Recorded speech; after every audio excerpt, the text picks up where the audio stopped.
Hello everyone, I realise that this session is competing with the cultural tour that the senior regulators have gone on, but of course there's absolutely no contest. Thank you for coming. My name is Peter Lundy, as Sunita has kindly introduced me. I've spent the last 20 or so years advising governments and regulators and operators and investors on the electronic communications sector. And that includes most of Europe and the expanding Europe, first in Central Eastern Europe, all of the countries of here, Southeastern Europe, and increasingly now this Eastern Partnership countries, Caucasus, Moldova, Ukraine, Belarus, and so on. So I also do comparative assessments of over 30 countries in 2008, 2012 for the European Bank for Reconstruction and Development, EBRD. And being a bank that invests a lot of money, mostly in infrastructure in around 35 countries, in doing those assessments, comparative assessments of their countries, for the electronic communications sector, I've kind of adopted the mindset of investors. What makes investors invest in electronic communications and what stops them from investing? So that's the theme of this, and there's a kind of regulators arise is part of the title. So I'm going to challenge the regulators. Are you doing enough for investors? Regulators don't invest themselves, that's the operators that do that, and the banks and funders behind them, but the regulator has a key role in every country. So are you doing enough for investors? So that's the hidden part of the thing. I have to say, apart from the thunderstorm that's in the last 20 minutes or so, that this is a very, very pleasant place to live and work. I've spent about 18 months here, and I think about when I go around to the schools and universities, I'm sometimes asked to do that and advise the kids who are thinking about their careers, and I don't often hear them saying, I would like to be a consultant in the telecom sector, advising regulators. You know, you don't get that feeling of that's an exciting career to do. But having spent the last nearly 25 years in about 60 different countries, 60, I have to say, Shanisha, working with you in IEC is about as good as it gets for a consultant in this sector. So thank you very much, and thanks for inviting me to this workshop.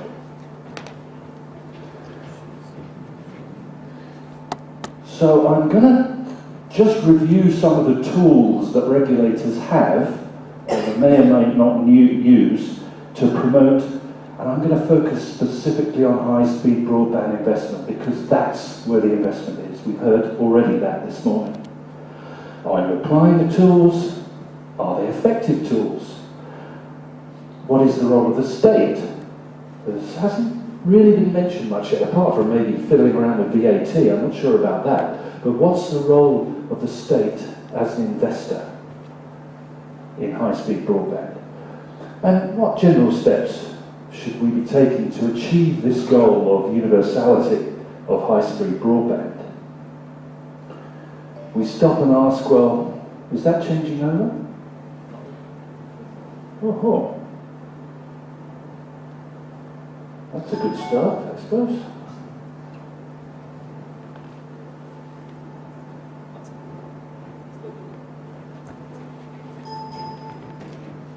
It's not doing anything for me.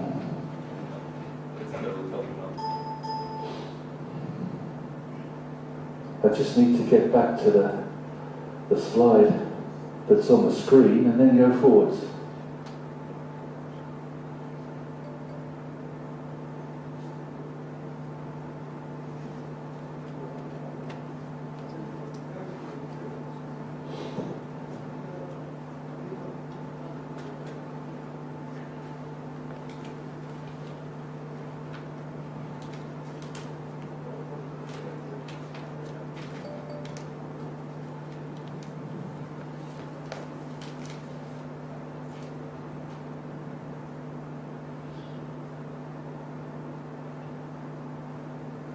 Are we going forwards now, do you think?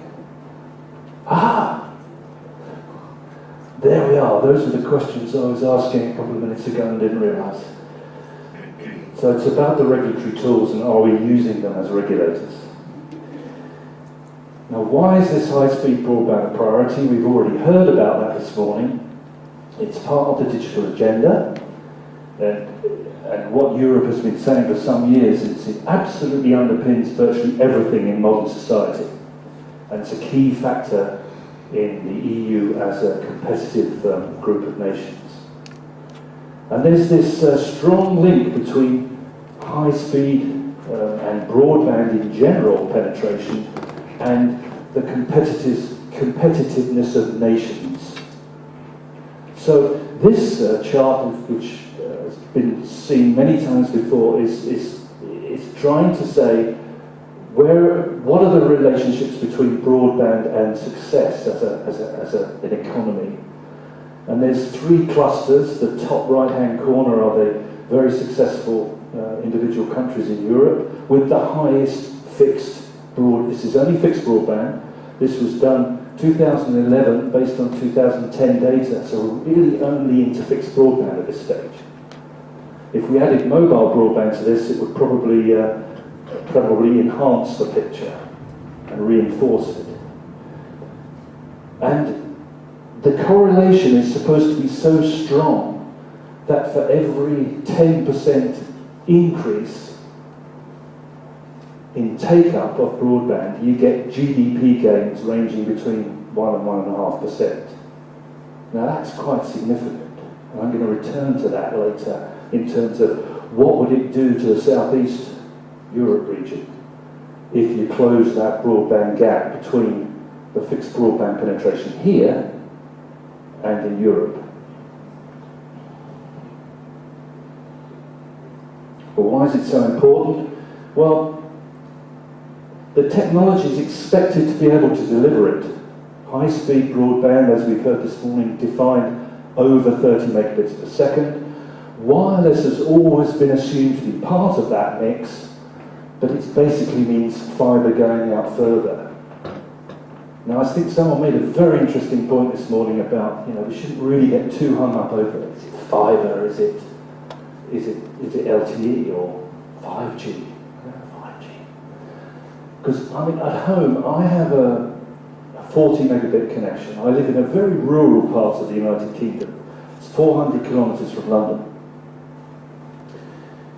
My 40 megabits is delivered first of all by a Wi-Fi connection within the house, then some copper for about 300 metres, and then fibre to the cabinet. So it's a mix of all three technologies: Wi-Fi, Wi-Fi, copper, and fibre. But I think the 30 megabit per second universal service target, universal broadband target, is really about fibre going out as far as possible. Now, what about demand? Well, the capacity is already stretched. In some countries, you still hear regulators, individuals in regulators, with a kind of mindset which says, well, why would anyone need more than 2 megabits? I'm still hearing that. In fact, in one of the Eastern Partnership countries, that I shan't name, one of the senior regulators said, no one in Armenia would ever want broadband. We just don't think we'll ever use it. Well, that was 3 years ago, and I've got news for him. This morning, when I checked this website which measures download speed per household, Armenia's average consumption is 11 point something megabits per second download speed per household already. So, this concept of will broadband ever be kind of used is just gone away now. Unfortunately, still, in some mindsets, it's still, why would everyone want to use it? The capacity is stretched already. The technical demands are now not just focusing on download speed, but also upload speed for things like cloud computing and and this latency, which we heard some good things about 4 and 5G this morning, for financial transactions, gaming, etc. And it's this multiple use, and in particular video concentrated multiple use, which is getting up those household speeds. Here is that same website this morning. At 6 o'clock I logged on, netindex.com. Now what they do is they go around all the ISPs in the world and they say, tell us what your download speeds are right now. So there are 7 countries that I could find on the list. Albania 9.5 megabits per second, Macedonia 18.5. Yeah, that's dramatically increased over the last 2 years. Globally, it's behind, and it's behind Europe, about half, roughly, of the average EU speed of 30 right now, at this moment, as we sit here. But what are the Romanians doing? I've listed all of the countries over 30 megabits already, average download speed in the EU. Roughly half of the EU is averaging per household more than 30 megabits already. What are the Romanians doing? 73 megabits average household download speed right now. Not so fast Germany, UK, Hungary, but Sweden, they're ones you'd expect, Sweden, Lithuania, Netherlands, way above 30 megabits average already.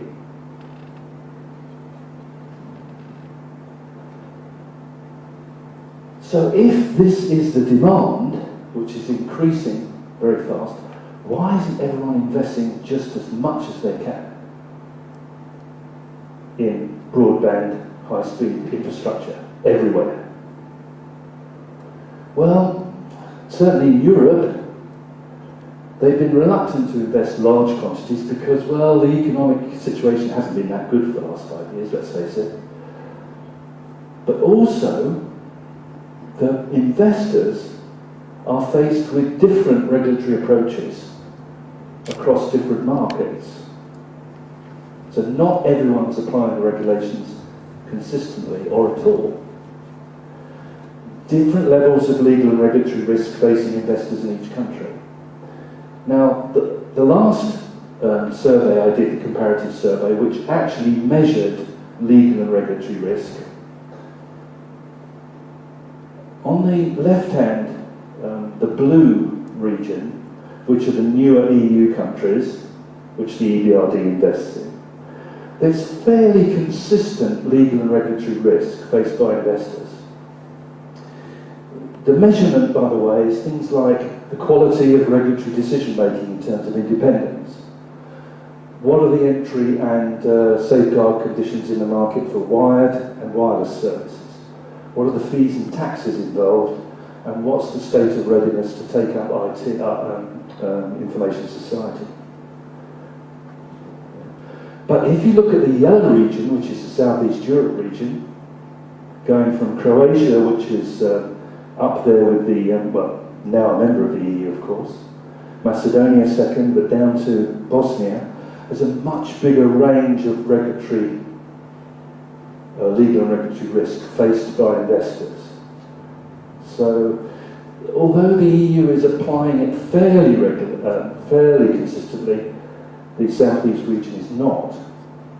By the way, I'm updating this assessment now. Macedonia is up a bit because it's adopted the 2009 framework, and Albania too has adopted fully the 2009 framework, so that's gone up a bit. If you look at the other regions that the EBRD are interested in, Middle East, North Africa, the green region, quite a big divergence. And if you look at the old Soviet Union economies, I mean, Georgia stands out as being up there with the good ones.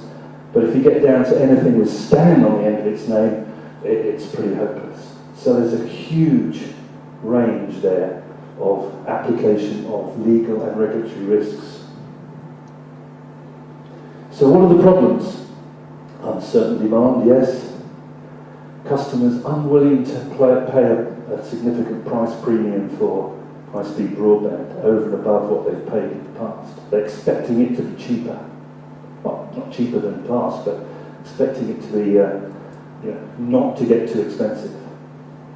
Very high upfront investment costs, although fibre is relatively future-proof, we hope. The initial investment is still high. And the component of the cost, which is in civil works and in building wiring in particular, is very large. And the investors need to be confident and get a more welcoming and predictive regulatory and legal regime. So let's just have a quick review of the more or less three regulatory tools that we're applying to broadband and fast broadband. The first is the markets that you're regulating in the first place for ex-ante regulation, the definition of the markets. The second is the obligations arising from that regulation, the EU consistency and non-discrimination obligations, we'll look at those. And the third is the latest one, March 2014, about reducing the cost of deploying high-speed broadband. And I put at the end any more that anyone can think of in terms of regulatory tools at the moment that are there and written down, certainly from the European Union. Well, there is one more, and that's state aid, and the rules about how you can and cannot apply state aid, government investment in broadband, which I'll also come back to, because no one's mentioned that yet this morning, I noticed. What's the government's role in investing in high-speed broadband?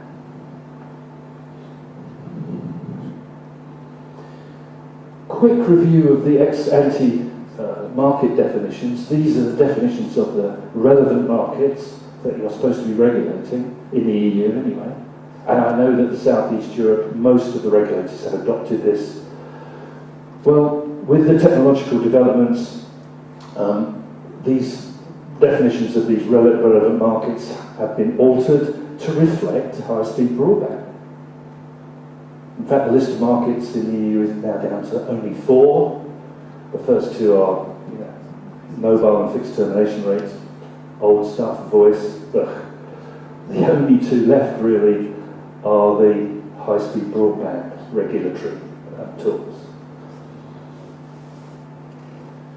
And the new 2014 definitions recognise the mass market, triple play, and the market for high quality business products. I say triple play, but already I had a discussion recently with the Finnish regulator.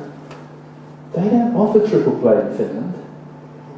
It's only double play. It's only media and internet, because nobody wants a voice line as part of the mix. The third part of triple play, the voice line, because they don't use fixed broadband for voice in the traditional way. They use their mobiles or they use voice over IP and Skype. So you don't get triple play offerings in Finland. There's something for the future. So the markets have been redefined. The 2014 recommendation applies to basically the infrastructure access markets and the wholesale broadband access markets, and they include all the kind of substitute markets that go in there, which traditionally have been barriers, bottlenecks, civil engineering infrastructure, virtual access, including fibre. So now these old markets 4 to 6 have been redefined as the wholesale local access markets, wholesale central access markets, and the high quality access markets. So they're specifically now defined for you to regulate high-speed broadband for the future. But we go back to this question of diversity of approaches. Now, can I just ask, these 2014 redefinitions of ex-ante markets, I don't know how many regulators there are in the room, but how many regulators have adopted these new definitions and are analysing markets in a new way?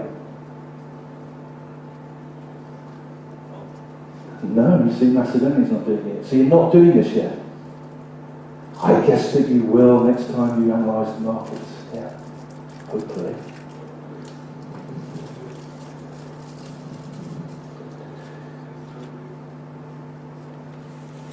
Now, the diversity problem, which is where the next piece of regulation comes in, which is the consistently applied obligations.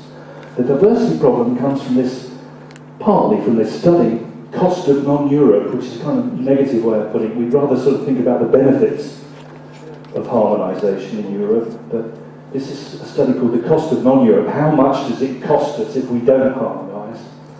And there's several interesting things that came out of that.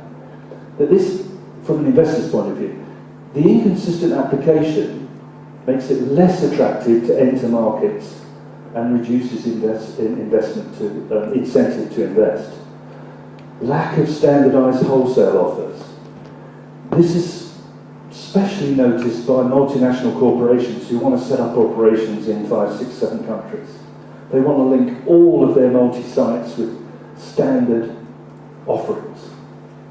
High-speed, broadband connected offerings. But, you know, they're inconsistent, these offerings in different countries. So they have to employ people to go around and manage that inconsistency.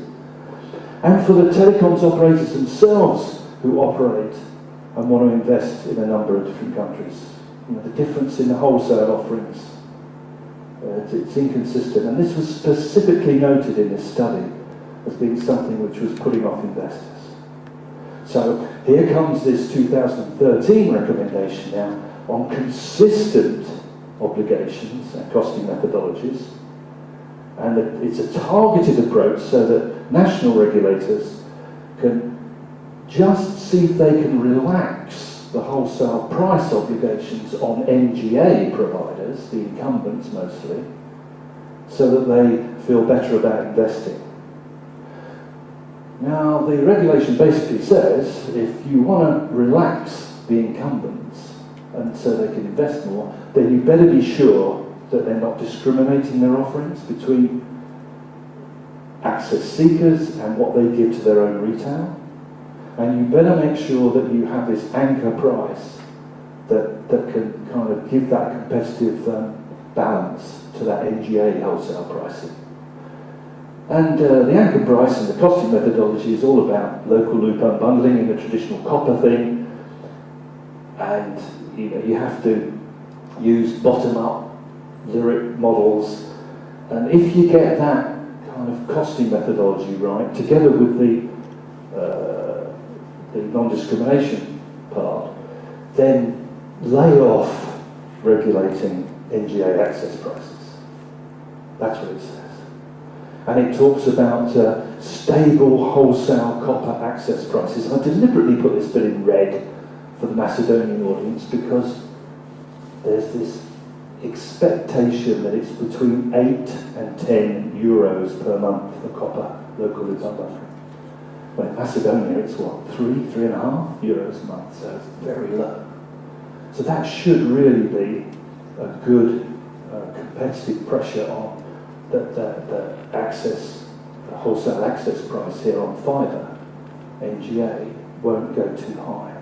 So I think, you know, so again, how many regulators have adopted this approach of non-discrimination and costing methodology to NGA? I think Macedonia has now, so. Any other regulators want to put up their hand and say they've adopted all this? Yeah, you see, it's inconsistent, you see.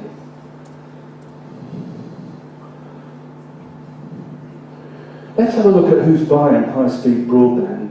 Not surprisingly, on the right-hand side, Romania. Remember, they had a over 70 megabit per second average household download speed. Well, this is the percentage of subscribers buying high-speed broadband, over 30 megabits a second. And up on the right-hand side there, I think we have Denmark, do we? Yeah. And sorry, Belgium. Our friend from Belgium this morning that gave that RAS show. And we have Romania. But, you know, there's Spanish and the Italians and the Cypriots and the French and the Croatians not buying much high-speed broadband yet. technology, well, I mean, the bit on the left, the 52%, that's cable. You know, where is the investment going in NGA? It's cable, most of it. All right, fibre to the home and fibre to the building is quite large. Still DSL technology there. And who is supplying it? Well, this is the Europe level. This is all European Commission data, by the way. 71% of NGA lines are invested by alternative operators, not incumbents in the EU. So most of the investment is coming from outside the traditional copper network providers. So is this recommendation working? Well, it's too soon to tell whether it's in favour of the incumbent NGA investor, the one that has the obligation normally to open up its fibre.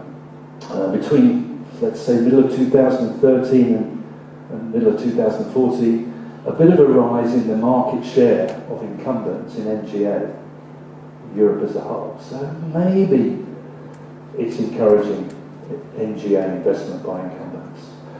Let's look at the broadband market shares in Southeast Europe. This is Cullen International data, by the way, from their last report, which I think was released January 2014.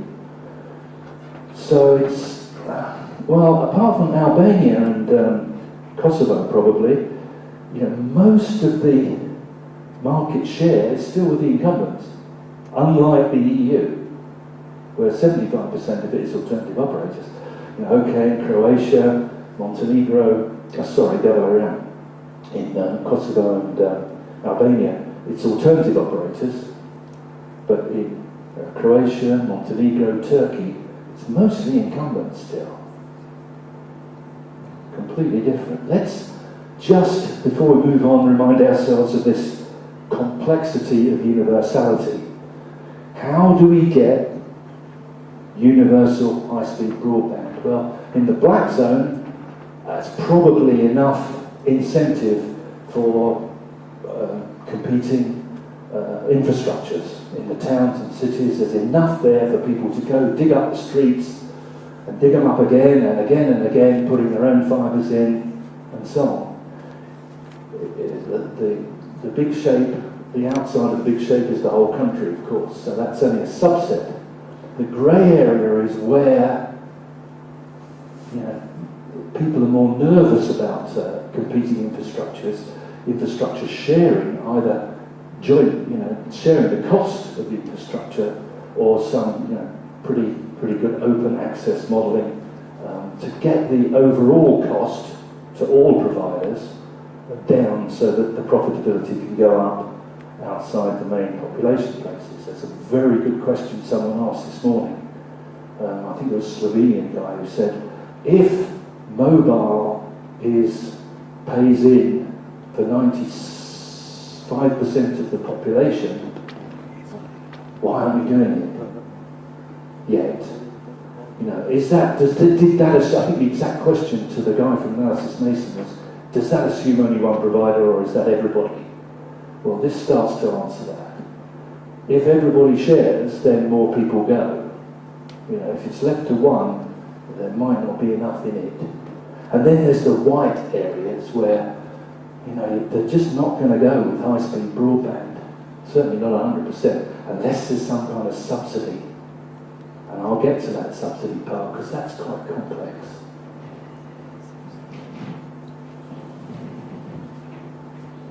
Just let's look at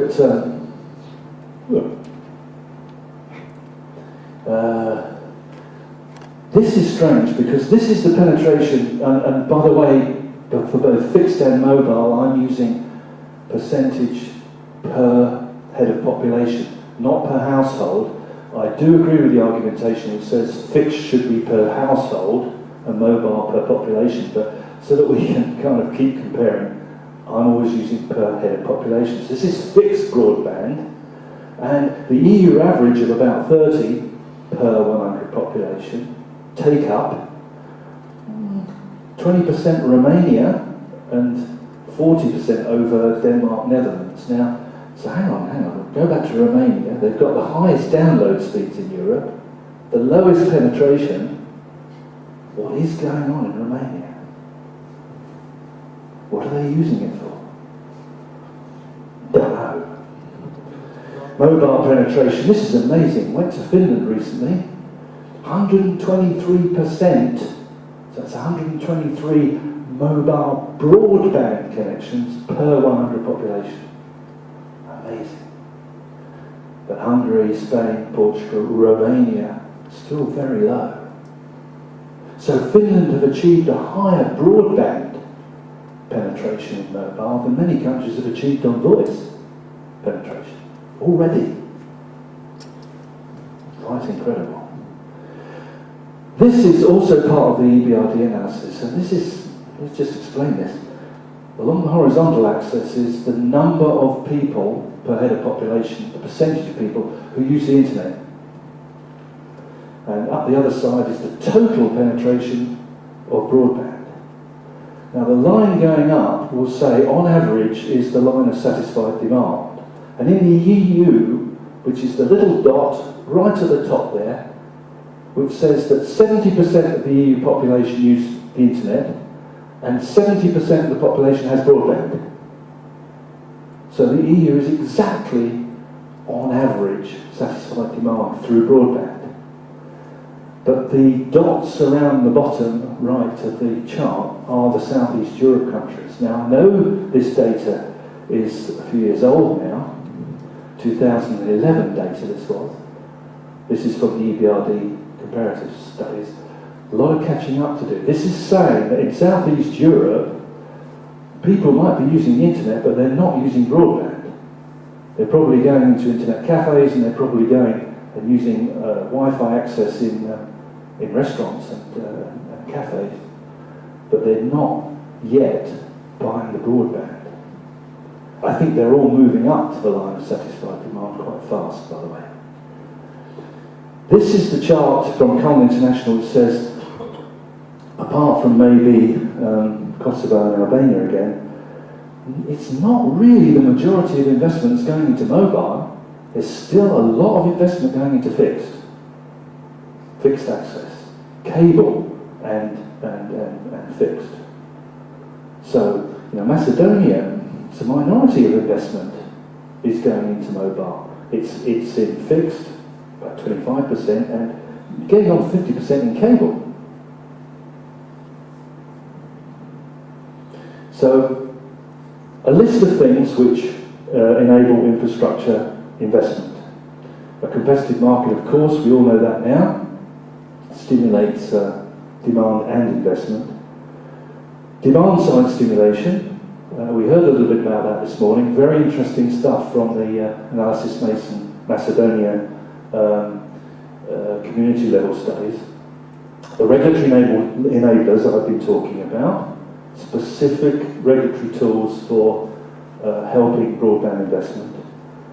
And then there's policy things that government should be doing. Shall we have a national broadband plan? And the ITU lady said, I think 140 countries now have a national broadband plan. Great, but that means many countries don't. And if you're an investor, if you don't see a country at least with a plan, you get a bit scared. Then there's the subsidies and the state aid rules, which I'll come back to. Demand side, well, think about free demand side things like e-government and e-commerce. Well, here we are. Ask yourself the question, why is there such a big range of usage of e-government? On the right-hand side there is Romania. They're not using it for e-government. And Italy. Why would Italians not want to use e-government, you ask yourself? And on the left-hand side, you have the Denmarks and Sweden, massive use of e-government. And it's the same kind of picture for e-commerce. Why is it that there is so much difference between countries using e-commerce? Again, Romanians hardly using e-commerce. They're not buying stuff online. in the same way. Sorry, this chart's the other way around. The European Commission has a funny way of, one chart is one way around, the best is on the left and the worst is on the right, and then you turn it around. So this is saying that in some countries the use of shopping online is huge, whereas in other countries it's not. But ask yourself, why? Surely it's nothing to do, not much to do with the habits of the individuals. Why would Romanians and Italians not want to buy online, whereas Danish and Dutch do? It's supply side. If e-government is supplied, if all government services were put online, if all businesses sold their goods online, people would buy them that way. People would use e-government. It's a supply side problem. That's the difference. So I'm not a great fan of all this demand stimulation.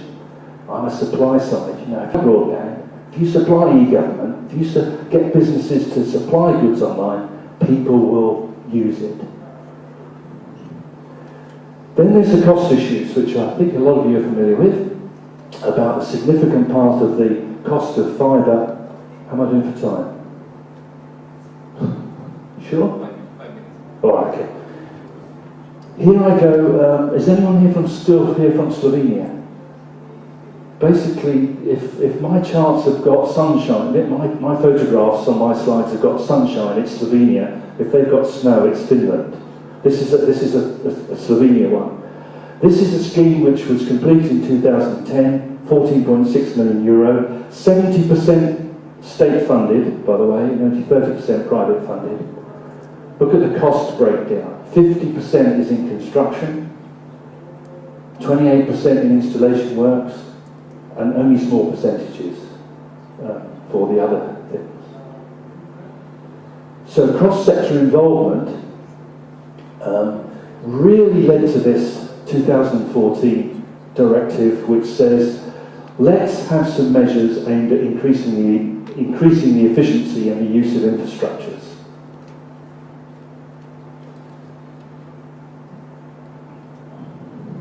The directive, the new EU directive of 2014, aims at creating a much more active market for physical infrastructure, not just telecoms physical infrastructure, but all pipes, ducts, inspection chambers, manholes, cabinets, buildings, blah, blah, blah, cable including dark fibre, but those that belong to any operator, be they water, electricity, sewage, physical infrastructures of that kind.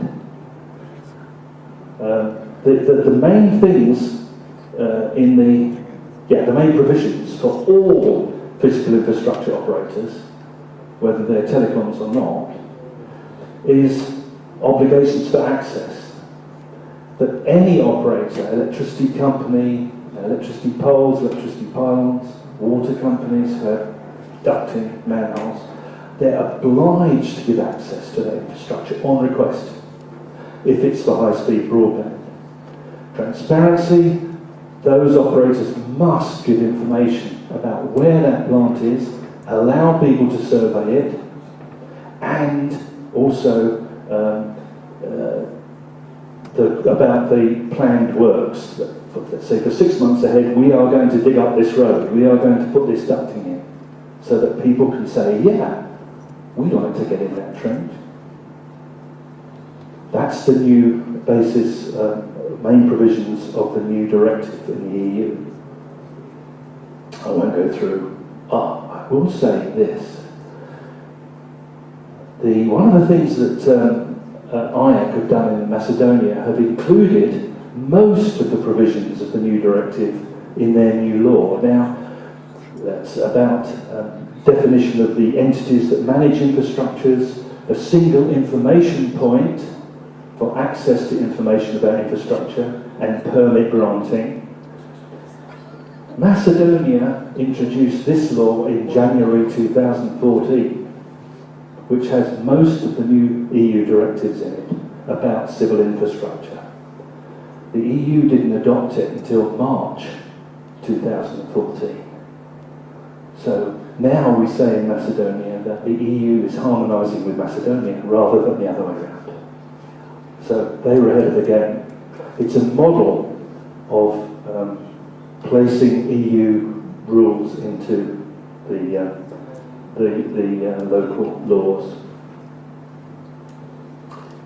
A number of things in here about how it's implemented via the single information part. The easy part of this is providing the single information point, putting the information on it and allowing operators, new investors to come along and say, where's the civil works? How do we get access to infrastructure? At what price? How do I get permits?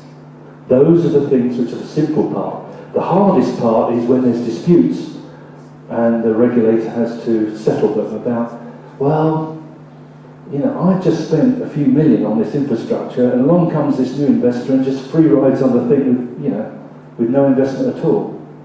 Well, you know, the dispute's going to be how much are they going to pay for access to the infrastructure. That's the tricky part. And there's no precedent yet. You know, there's no bottom-up lyric models for it yet. So that's the tricky part.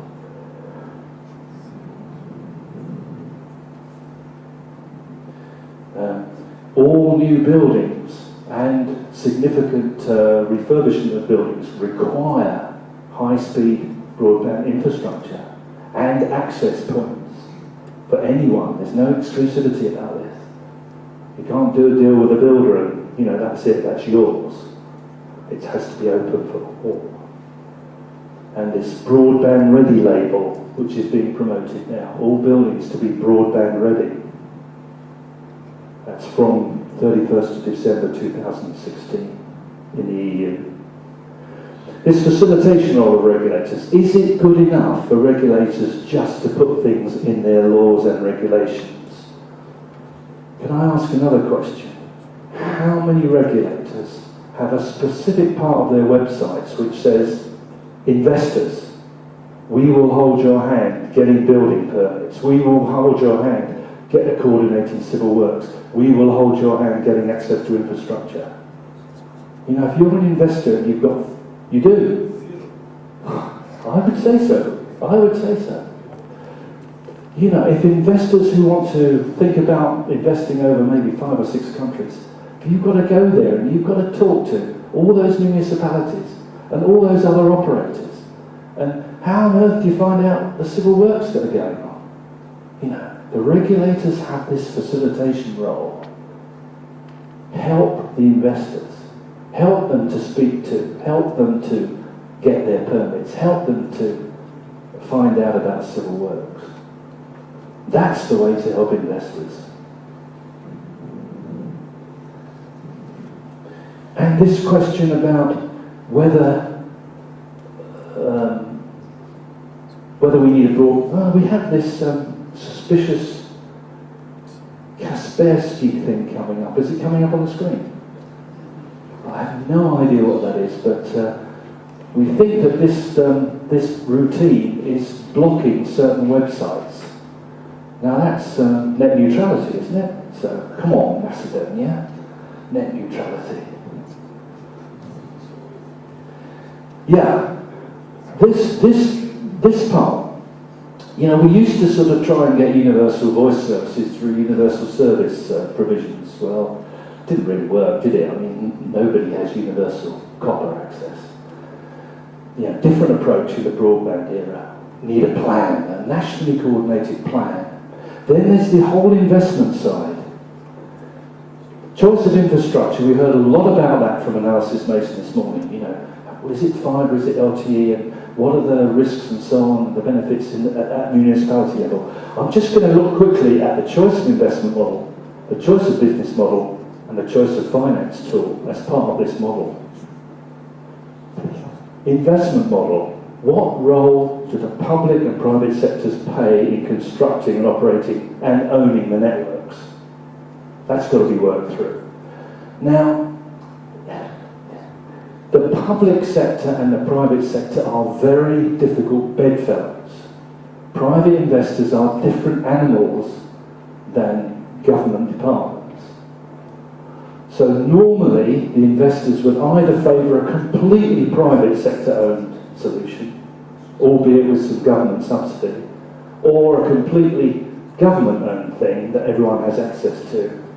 You know, the thought of the two owning it and operating it and trying to divide the profits is quite a difficult one to solve. So in Italy, for example, this construction modelling is all about private investment, private investment, with state subsidy. In most of the other parts of Europe, Slovenia, Slovakia, Poland, lots of models, it's state-owned, albeit with say, a 7 or 10 year life before it's offered for sale. You don't get many really effective dual ownership models here. You get PPP, you know, where both private and public are investing, but the ownership models are pretty much either one or the other. Business model, what's the best business model to ensure coverage, competition, sustainability? Is it vertically integrated? Do you allow the network provider to be just a wholesale provider? Yes. Do you allow them also to do the retail, in which case there's this conflict and discrimination stuff coming in? Most have opted for wholesale only, but I don't see why retail vertical integration can't work, provided there's the regulatory safeguards. And then the financing model, who contributes in terms of capital expenses and assets? And if it turns out to be profitable, and the state has put some money in, then the state should be able to claw back some of that profit. Those are the kinds of safeguards. Here's the cooperation models of, you know, just if you build a new road or you refurbish a road, stick some duct in, it's empty, but stick it in. It's a simple thing. And Finland, here we are, joint construction in rural areas.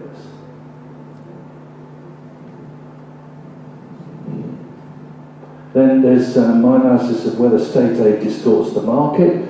And there's this old thing in investment circles, it goes back centuries. It says, if something needs to be subsidised, it's not worth doing. Well, to do the white areas, we have to have subsidies, otherwise there's not going to be any private investment. So somehow those bedfellows have to exist. Public-private partnerships, subsidy models. And they're working. Slovenia, good example, and use the EU guidelines on state aid. They're specific. I mean, EU state aid guidelines apply to anything, you know, airlines, electricity, anything that's sort of been state in the past. But the EU guidelines 2013 published specifically to do with high-speed broadband investments. So that's another regulatory tool.